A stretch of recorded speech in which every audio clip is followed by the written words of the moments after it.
Good afternoon, everyone, and welcome to Overlocker for the Quilter, presented by Bernina of America. I've got just a couple of housekeeping items for you before we begin.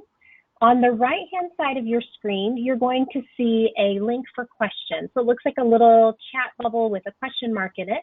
And if you have questions throughout the presentation, you can just click on that little chat bubble, that question mark bubble, and type your question down at the bottom and click submit. And I'll be monitoring the questions through this presentation. So if I can answer your question, I will. And then we'll also save some questions for Jamie at the end of the presentation. You're also going to find a link to handouts on the right-hand side. So you'll see an icon that looks like a little document. You can click on that, and then you can download the handouts for today's presentation. And finally, we will be recording the presentation today. So don't feel like you have to write everything down, because you will get a link to this recording sent to you automatically in your email. So that takes care of our housekeeping items. I'd like to tell you a little bit about our presenter today.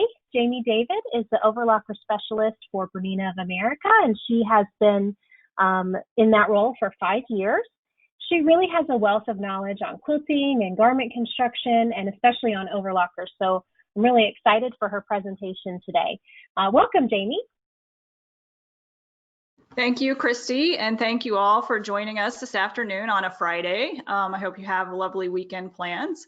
I am coming to you from my home sewing studio in Kansas City, and I'm going to talk to you today and share with you a project that I did for a Bernina University training. So for our dealers, we have them come every year to Bernina University, and we do classes and trainings there. So this was the project that we did last year, which is a serger cover. So it is made specifically for the L4 series machines from Bernina.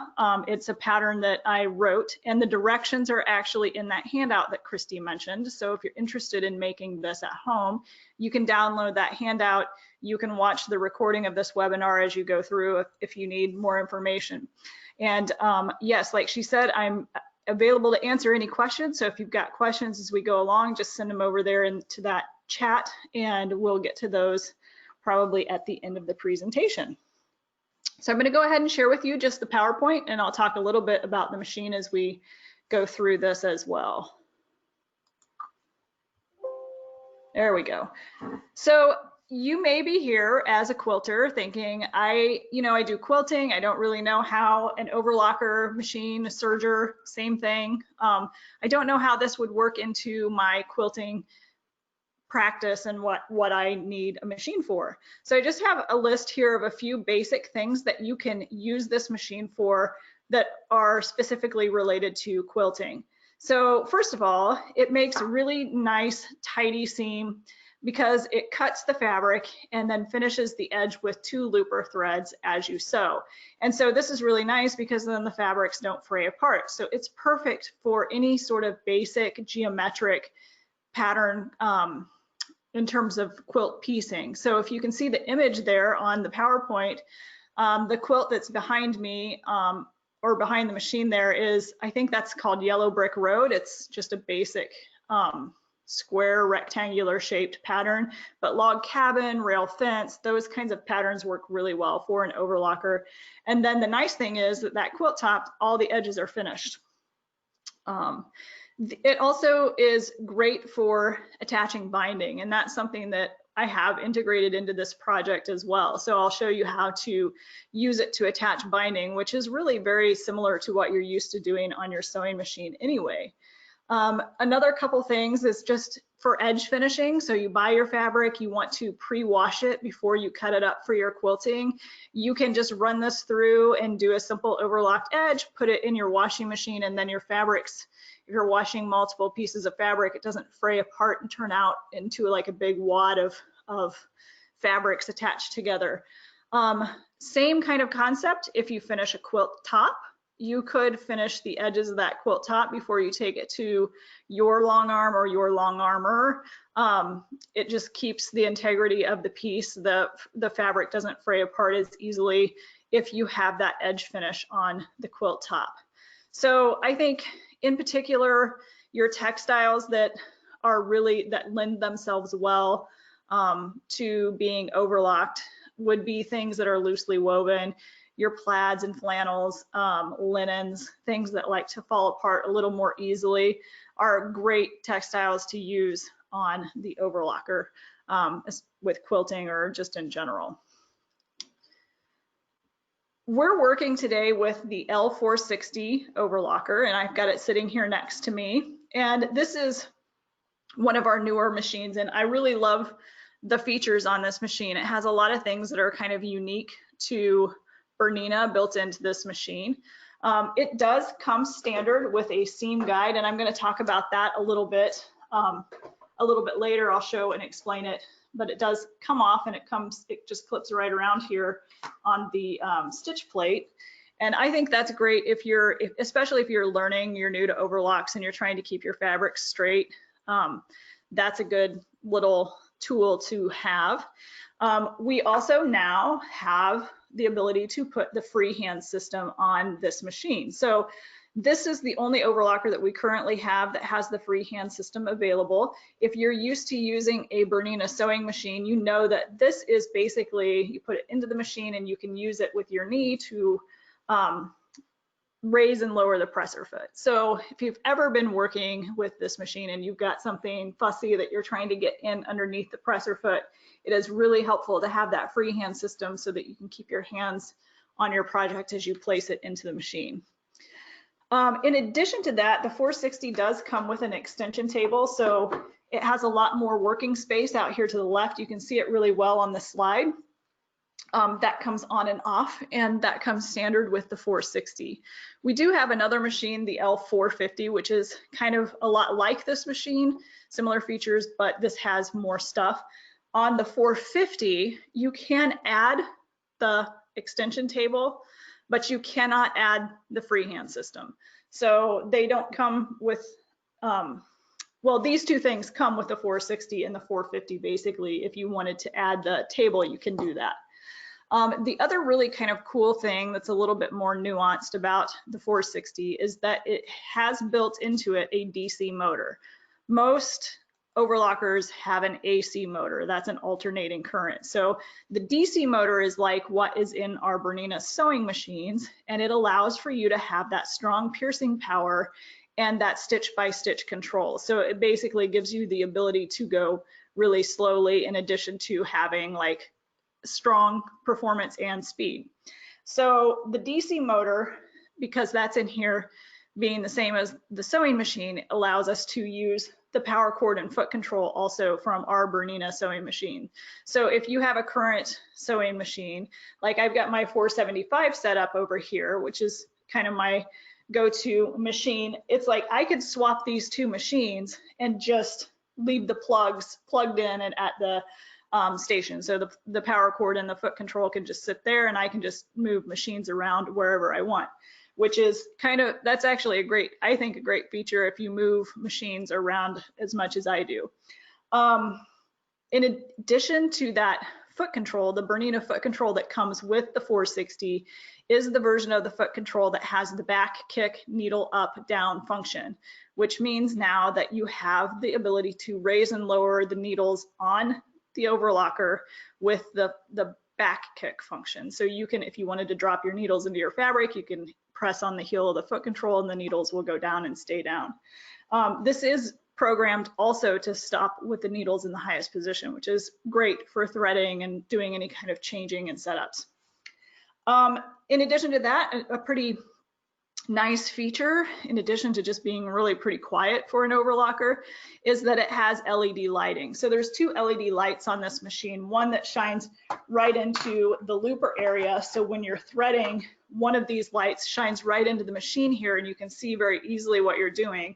The other one kind of shines out over here into your working space so that you can see what it is that you're working on. So I know for me, when I bought my first sewing machine, the lighting was one of the big selling features, so it's great to have good lighting on our overlocker as well.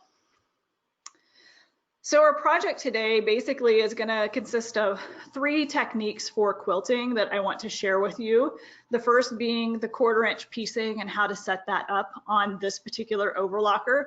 And then I'm going to show you a version that I call stitch and flip quilt assembly. This is a great way to use up all that batting scrap that you get when you finish a quilt top and you are left with that like 6 to 8 inch strip off the sides and the top and the bottom. You can save those and you can do all kinds of things with them with this method. And then lastly, I'm going to show you how to do the binding. So this is a picture of the cover front and back. And the first thing I'll talk about a little bit is the seam guide. So like I said, this comes standard with both the 450 and the 460, and it's pretty cool, I think. It has the markings along the front edge here are in inches, and on the back is in millimeters. And in the center of this guide, there's a bar that has a little cutout section, and that cutout essentially lines up with the left needle of the machine. So the overlocker can have 2 needle positions. You can use them both and have a 4-thread overlock stitch, or you can use just 1 needle position for wider stitches or narrower stitches. So we are going to set up the machine, or have the machine set up when we start for our piecing, with a 3-thread narrow overlock. So we're using the right needle. So because of that, that cutout aligns with the left needle. So I just need to know when I'm using this guide, if I'm using that mark as my representation, I need to move it 1 notch over to the left. So technically it's going to be sitting at the 3/8 mark. I promise that's about as complicated as the math is going to get today, but you'll get used to using this for your different sewing needs if you have this machine. I think it's a great asset. So to put it on, you basically need to slide. The guide is on one side, it would be on your right hand side, and you're going to slide the little hooks and prongs out to that right hand side, and then you open the sewing table here to the left of the machine, and you just hook the guide right around the rolled hem stitch lever. There's 2 little notches along here, and so those the brackets here will fit right around that, and then you can just close the sewing table, and then you can set this guide exactly where you need it to be for what you're doing. So it's pretty simple and pretty easy to use. So these settings that I have on the machine are kind of the default settings. So just keep in mind that your machine and your textiles that you're using, you may need to adjust tensions to get a perfect balanced overlock stitch. We just released a lesson that I made for Bernina Creative Studio, which was an in-store club that we had from last year, and we've put that out online. So if you're wanting to know how to balance a stitch, you can go to the We All Sew blog at weallsew.com, and you will be able to find that lesson. It's got a video and then just some things to do to learn what a balanced stitch looks like. So with that said, we're using the right needle. We're going to have the tensions for the right needle, the upper looper, and the lower looper set at default, which on this machine is actually indicated with a little dot, so it's bullet point for all the settings, which makes it pretty easy if you're just doing overlock stuff. So those would be set at 4. The cutting width is a dial on the front of the machine here, and I recommend having that set at 7 for this 1/4 inch seam. So what that does in conjunction with my guide here, it sets the knife position for the right needle. So it would be 7 millimeters if it was the left needle, but since it's just the right needle, it's 5 millimeters is what's going to be basically left in our seam allowance there, and it's going to skim off just a little bit of the fabric edge. So you have to keep in mind that when you're using this machine, it's not just what's left in the seam is your seam allowance. If you've trimmed something off and it ends off in your cutoffs bin down here, that plus whatever's left in your seam is truly your seam allowance. So if I trim off a 1/4 inch and I've got a 1/4 inch seam, I would be at a 1/2 inch seam allowance. So you have to kind of do a little playing around to make sure that you've got it set up the way you want. So I like these settings because it's essentially a scant 1/4 inch that's left over when I sew it, and it allows the machine, the cutting knife, to actually skim the edge of that fabric a little bit. So that's kind of the long and short of it with setting it up. And then to construct, the first thing that we're going to do is create that Swiss cross that's in the center of the front panel. And to do that, you're going to take and sew a white strip of fabric between 2 red strips of fabric. And I also, for this project, had the seams exposed. So you can see I have pressed my overlock seams out here, and I intend this to be the right side or the top of my fabric because I want to see that 1/4 inch seam. A really cool, I don't know, maybe I misplaced it, but I have a really cool measuring gauge, here it is, that I like, these little 14-in-1 measuring gauge. So if you've never seen one of these, I like it because basically you can just flip it and turn it until you find the edge that is the size you want. So if you can kind of see this, I know the webcam quality is not the best, but you can see that 1/4 inch seam there is what I'm aiming for.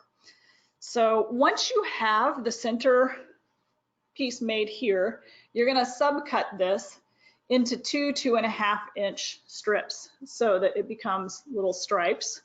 And those will be the side panels for your Swiss cross. So the next step would be to overlock with that 1/4 inch seam again so that you've got a white center piece, and then press the seam allowance so it goes to the outside. And if you've done this correctly, this should be pretty much a square when you're finished. And then for the front panel, you have 2 red squares that you're going to attach to the sides of the Swiss cross.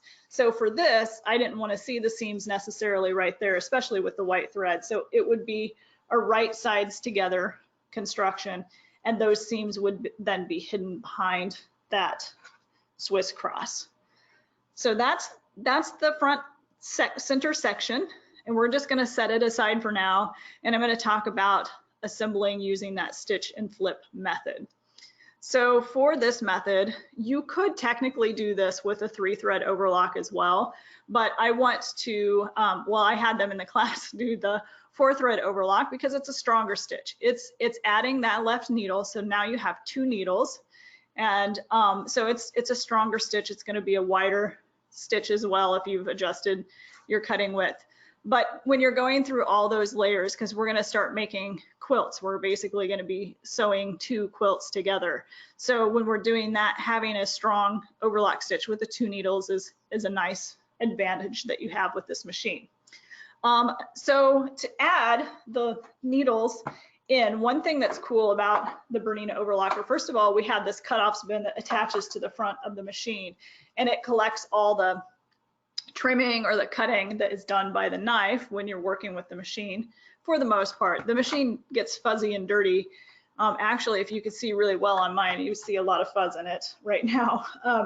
But when you open this up, kind of a trademark of Bernina is inside of our looper cover here, you have all the essential tools right here at hand. So this is great when you're changing a needle because you have the screwdriver for changing the needle that you need. And you also have a really cool tool that is a needle holder on one side and a needle threader on the other side, and it just lives, it's got a place where it snaps into place right here inside of the looper cover. There's also some tweezers in here and some extra needles, a lint brush, and a little converter, so if you're doing 2 thread stitches. And then there's a storage pad, this little foam pad right here inside of the door where you can put your unused needles. So if I'm going from 3 to 4 threads, I'm going to have either both needles in or just one, so I can put my needle here for the next time that I need it. So that's just kind of a nice convenience factor about the machine. Okay, so where were we? We're going to talk about stitch and flip. I wanted to also mention that there's presser foot pressure on the overlocker. So this particular model has 5 settings. And if you increase the presser foot pressure when you're sewing thick materials like quilts, it's less likely to shift. So I have set here to increase the presser foot pressure to extra high, which is the maximum on this machine.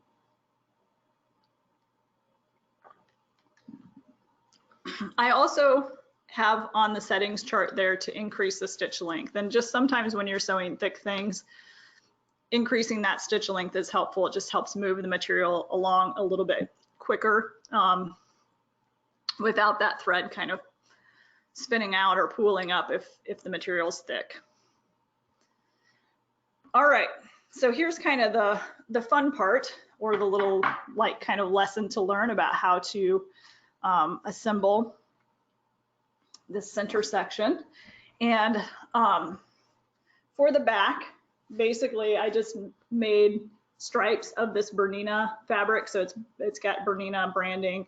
I think you can get this fabric at a lot of Bernina dealers.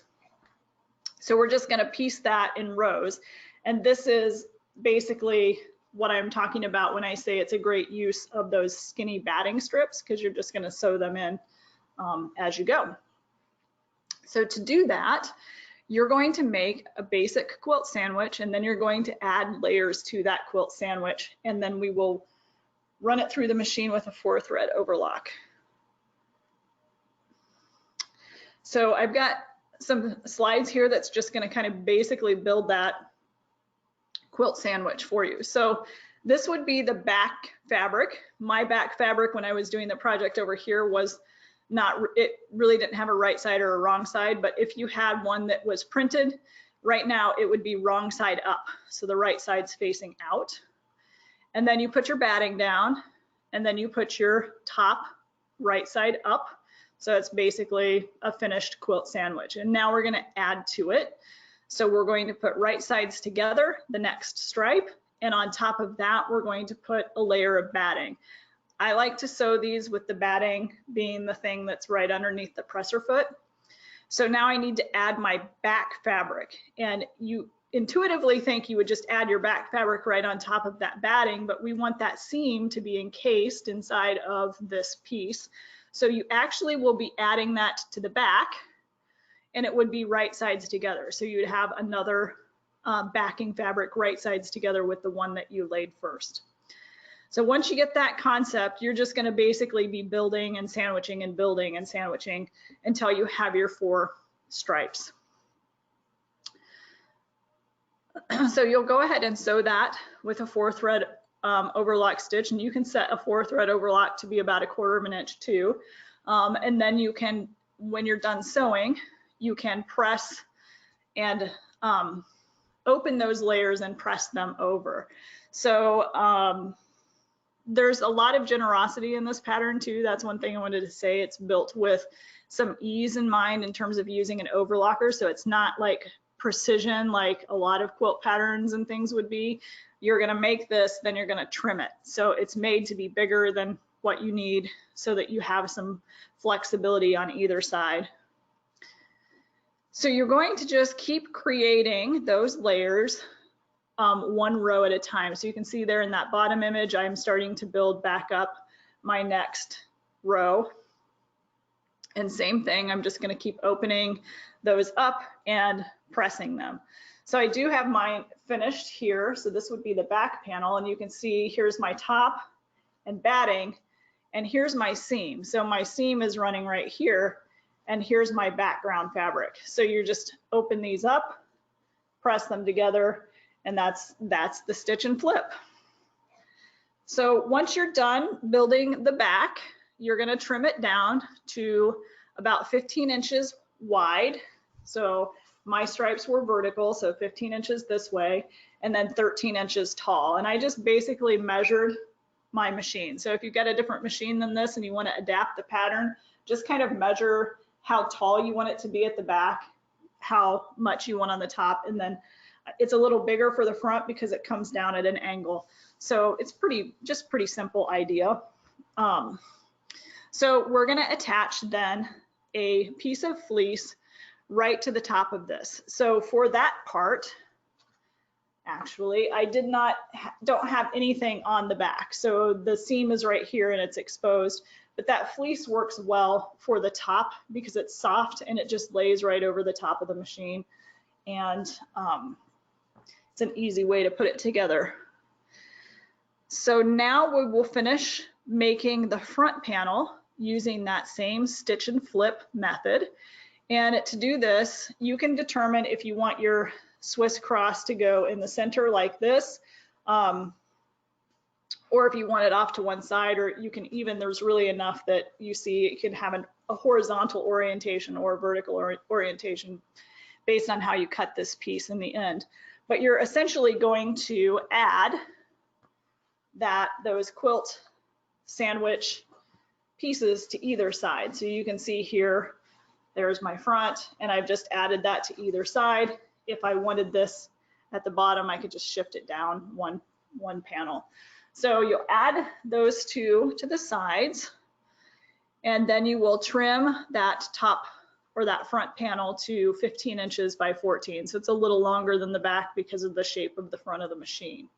And then I'm just gonna serge that right to the other side of the fleece. And then, as any quilter knows, you're gonna take that final piece and just square it up. So like I said, you've got some forgiveness in here. Really, the width that I was aiming for is about 14 inches across here. So you're gonna have some play that you can trim things up and get it nice and square before you would put on the binding. So the other thing is that I just have it tie at the sides. So you need to place your ties on the front and the back on each side. So there's 4 ties that will be put onto this cover, and you're gonna measure those up 8 inches from the bottom edge, and you can clip them there.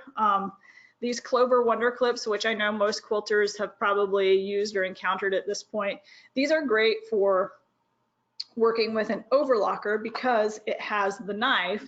So if I used standard straight pins when I was putting things in here, it's pretty easy, especially if you're going along really quickly, for you to not see one of those or to miss one, and then it ends up in your knife and it gets cut right off, and it could damage the knife, which it's repairable. It's just kind of an expensive inconvenience to have to repair that. But so if you're using these with your overlocker projects, it's very much less likely that you will miss that. It's pretty easy to see it. So yes, measure up 8 inches, clip those in place. You could also use like a fabric glue.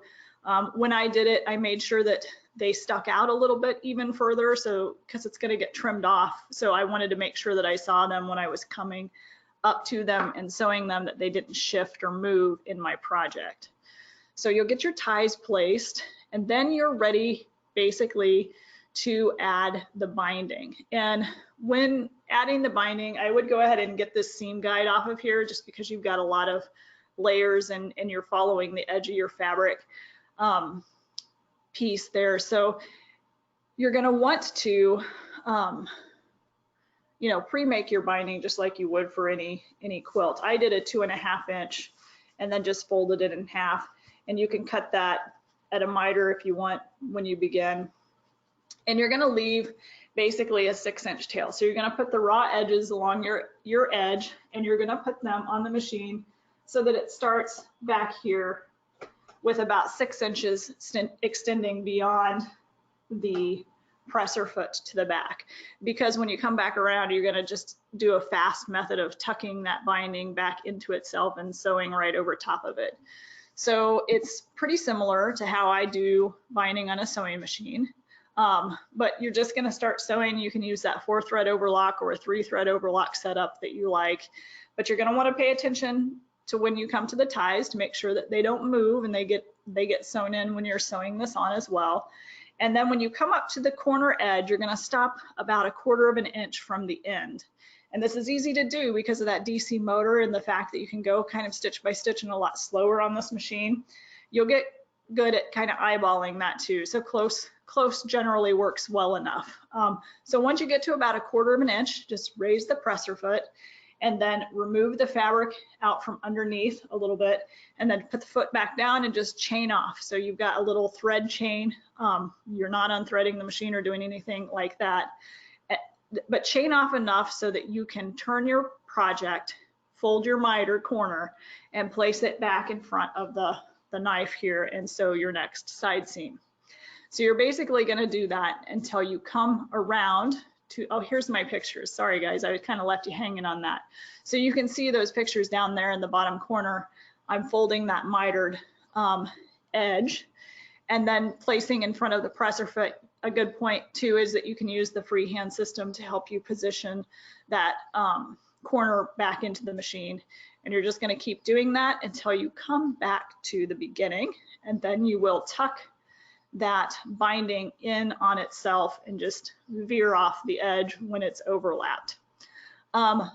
Just like any binding, you're then going to turn it around to the back side, and you're going to have to hand stitch it or take it to your sewing machine to finish it. However you like to do that, that last step has to be done on something besides this machine. You could also potentially quilt this if you wanted to. So if you want to do any quilting, you can do that before you add binding. You could even do it after you've added the binding. Because of the way it's constructed, none of these sections are really larger than 6 inches. So truthfully, it doesn't even need any quilting, but it looks pretty if you quilt it too. So whatever you would like to do, you can make some choices there. So I do have a video to share that we made a while back. So maybe you saw this on social media, of a little video that shows the binding on an overlocker. So let me pull that up here.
Bernina, made to create.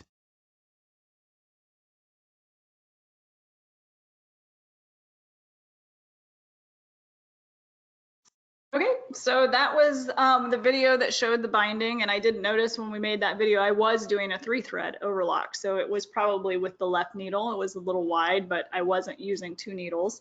So that's just an interesting little tip there.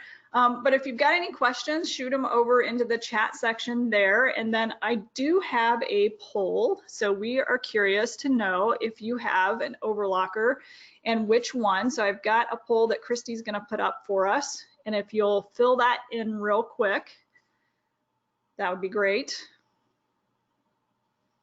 Okay, great. Got the poll open. So all you have to do is just click right on the screen.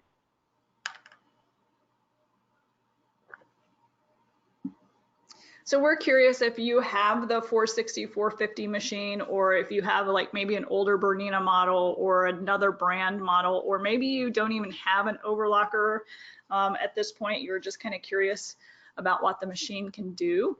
So Christy, are you getting some results? We are. Let's see what our results are. So we have 20% have an L450 or L460. We have 38% have an older Bernina, 34% have a non-Bernina model, and we have 8% who don't yet have an overlocker. Okay, so those of you that have this machine, congratulations. I hope you love it. I know I've really enjoyed learning and training folks on this machine. And if you've got an older machine, that's great too, or a non-Bernina brand, but maybe you want to give this one a try. You can go, if your local dealer is open, for a test drive there, or we've got a lot of content on the We All Sew blog. We're available to answer any questions. And those of you that don't have a machine too, like now is a great time. Anybody that's interested in the market for a new one, or just your first overlocker, we've got this as part of our Bernina summer sale that starts today. So, and it runs through the 23rd of June. And so we've got great prices on sewing machines, but also really good prices on the 4 series machines. And this 460 that I was talking about today, with all these great features, is only $9.99. So it's an amazing price. The 450, which is its kind of companion without a lot of the same features, but similar function, is $7.99. So some great deals on the machines for you to check out at your local dealer. And I don't know, we probably have some questions. I know I skim through things and sometimes forget what I'm saying. So what do we got, Christy? We do have a few questions. So everybody's going crazy about that seam guide. Everybody wants one. And they would like to know if they're available for any of the older Bernina models. That's a good question. So with the overlockers in particular, in terms of accessories and presser feet, it's very specific to which machines you have. So this particular seam guide works with the 450 and the 460. Some of our older models have a version of a seam guide, but it's not exactly like this one. So all of them work slightly differently. And it has a lot to do, I think. This also has the knife drive from below. So prior to this, all of our overlockers had the knife drive from above, and the mechanism kind of sat up in here to the right of the machine. And so that changes how things attach to the machine and how presser feet attach to the machine. So it is specific. You're just going to have to check with your particular model to see if there was a version of a seam guide made, but it's likely that there was something. Great. Okay. Another question is, can you tell us the difference between why do we use a 3-thread overlock versus a 4-thread overlock? Yeah, and I was talking kind of a lot back and forth about that, so it's a good question. And it's something, you know, when you're new to this machine, it's all a little bit cryptic at first. And so the 4-thread overlock uses both needles, and the 3-thread overlock is going to use one needle. So you can choose either the left needle or the right needle. If you're using the left needle, you're going to have wider stitch range, and the right needle is going to give you a narrower stitch range. So with the 4-thread overlock, generally I recommend that is a construction seam. So you've got 2 rows of needle stitching, which is going to give you more durability. If one row happens to pop or come undone, you've got that second row of needle stitching before your seam totally gives way, which is great for certain kind of like leggings or activewear and things like that to have a lot of stretch, or t-shirts and stuff like that. So it's a really good stitch to use for construction. You wouldn't necessarily want to use all that extra thread and that extra needle just to finish a single layer of fabric. So if you're doing a single layer, I would recommend the 3-thread overlock because it's a little lighter. It's easier on just a single layer to hold that much thread and that much stitch construction. However, you can use a 3-thread to construct sometimes too. So it just becomes kind of preference on what you like and what look you're going for, as well as what function you're going for. It's a good question. That is a good question. Okay, several people are asking if the L460 does a cover stitch. Okay, so this is another kind of topic that comes up a lot with the overlocker. So I'm going to just kind of address the names and kind of the generalizations of the machines. So a lot of people are like, what is the difference between an overlocker and a serger? Which is not the question that was just asked, but that kind of goes along with this topic. And it's the same thing. It's just basically North America primarily calls them sergers. Europe and the rest of the world, a lot of them call them overlockers. Overlock is the stitch, so overlocker is the machine. We're a Swiss company, so that's why we tend to use the word overlocker more, although overlocker, serger basically mean the same thing. It's a machine that's cutting the edge and finishing it with looper threads. A cover stitch is the hem finish that you see most often on the bottom of a basic t-shirt. So a lot of times people come in and they think automatically that an overlocker serger does that stitch, and that's a really specific stitch, and it's a hem finish, and it does not use a knife. So the machine on a cover stitch machine generally can be either a standalone machine that's just called a cover stitch, or a chain and cover stitch, sometimes a cover lock it's called. That is a standalone machine that will pretty much do that hem finish a few different ways, and probably does a chain stitch, which is essentially a single needle version of that stitch. So you can also have a combination machine that converts from doing overlock stitches like what we were talking about here to cover stitching. And when that happens, there's a process in which you basically have to lock down the upper looper and put in, you know, the flat bed here so that you can fold over the hem and put it underneath the needles without any cutting action. So that was probably way more detailed, but that's a really confusing topic for a lot of people, especially when they're entering into this this world of serging for the first time. It's kind of confusing knowing what does what, which machine does what stitch. Okay, awesome. Here's a question I don't know. The seam guide, can you use it with the rolled hem? Yeah, you certainly can. A rolled hem is basically just it's an adjustment to the stitch settings. So when you're doing a rolled hem, there is a rolled hem selection lever, and you pull it back so you can see. Maybe you can see, but I just pulled that back, and the seam guide is here.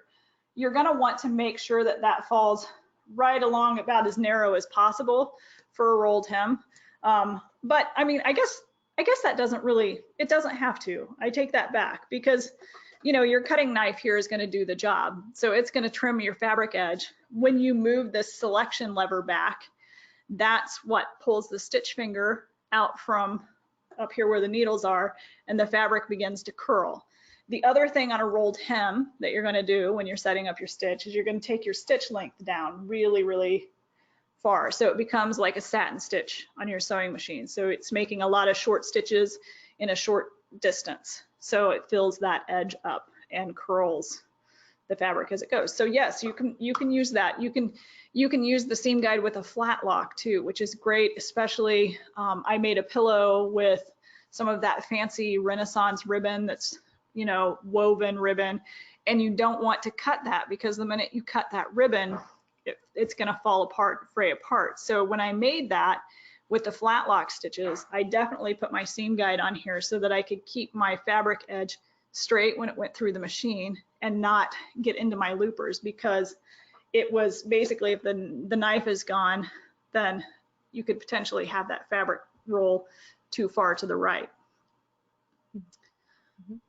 Okay, got a couple people asking again about the L460. So just to make it clear, the L460 is an overlock only machine. It does not do a cover stitch. Correct. Yes, in terms of the cover stitch, what Bernina has to offer right now in the current lineup of machines is we've got a cover stitch only machine in the Bernette series. It's called the B42, and it's a great little machine. It does those stitches really well, and if you're looking to get into cover stitching, it's a great price point too. So that's a nice place to start. And then we also have a combo machine, so a machine that does overlock and cover stitch in that Bernette line as well. So that's the B48, and so that's a machine that, like I was saying, you would have to go through a process. You'd have to select, I'm doing overlock stitching or I'm doing cover stitching, and then set up the machine according. Okay, awesome. Let me just take a quick peek and see if we have any other questions. This is a great question. Can you tell us just a little bit about the micro thread control and what that is? Yeah, and I didn't really even mention that, but micro thread control is a feature on a lot of Bernina machines that we've had. So the 4 series, the 450 and 460 current machines in the line have this feature. And what it does, so if you can imagine, I probably have a picture somewhere, but I don't know if I could find it that fast. But if you can imagine, so the stitches of the loopers are formed around a stitch finger. So it's like a little bar that sits out here, and it holds those loops at that edge along that bar. So that's what I'm saying. When you do the rolled hem, you pull that out, and that's why the fabric curls. So that stitch finger sits in place. And if you have ever done an overlock stitch and the stitch looks balanced, but it's got loops kind of hanging off the edge where it's not quite filled in, or if you've got the opposite effect where the fabric is basically cupping or scrunched up into that seam, and you need to kind of loosen it to let it lay flat, instead of fussing around with changing a bunch of tension settings on loopers and needles, you can move, there's a little tab back here behind the stitch selection lever for micro thread control, and you can move that tab And what it does is it's going to move that stitch finger from left to right. So you can move it out if you need to make more room. You can move it in if you need to eliminate some space so that you don't have loops hanging off the edge. So it's a fine-tune adjustment that you're making to the stitch. Awesome, that's a great explanation. Thank you so much. I think we've answered pretty well all of the questions. I'm getting lots of thank yous, Jaime. It was a great presentation. So thank you all for attending today. Just a reminder, we will be sending a recording link. So if you want to watch this again, you'll get a link via email. And also the handouts will be posted on Bernina.com within the next 48 hours, or it's Friday, so it'll be Monday or so before that gets posted. But I'd like to thank you all, and thank you, Jaime, so much for a great webinar. Yep, have a great weekend, everyone.